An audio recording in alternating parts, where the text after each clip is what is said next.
নমস্কার বন্ধুরা, আমি অপর্ণা দাস চলে এসেছি আর একটা ছোট্ট রান্নার ভিডিও নিয়ে। আমার সঙ্গে থাকো, সাথে থাকো, দেখতে থাকো।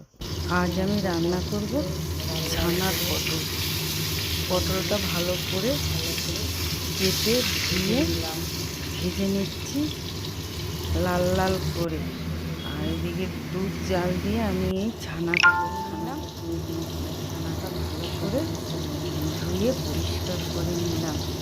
নেওয়ার পরে এখানে পেস্ট করে নিলাম মশলার মধ্যে দিয়েছি একটু কাজু, একটু পোস্ত, একটু চালমগজ অল্প।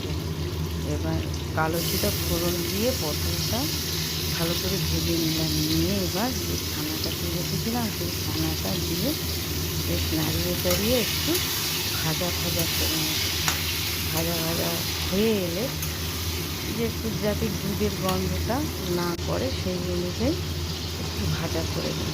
নিয়ে এবার আমি একটু যে পেস্ট করে রেখেছিলাম সেই পেস্টটা দিয়ে এবার নাড়িয়ে মিশিয়ে দেবো যাতে নিচের থেকে লেগে না যায়। এবার পরিমাণ মতন হলুদ দিয়ে দেবো, পরিমাণ মতন লবণ দিয়ে দেবো, আর পরিমাণ মতন একটু হালকা লাল কাশ্মীরি লঙ্কা গুঁড়ো দিয়ে দেবো যাতে কালারটা একটু সুন্দর আসে।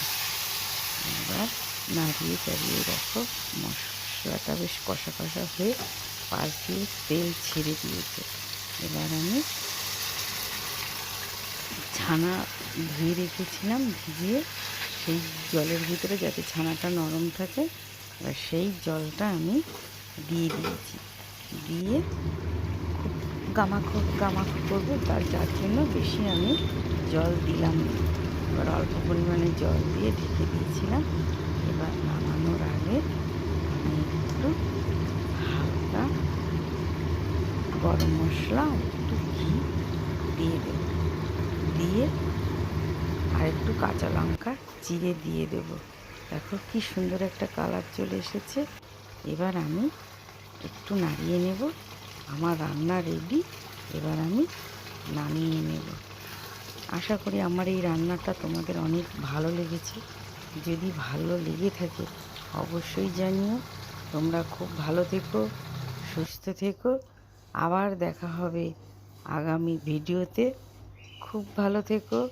টাটা বন্ধুরা, আবার দেখা হবে। অনেক ধন্যবাদ।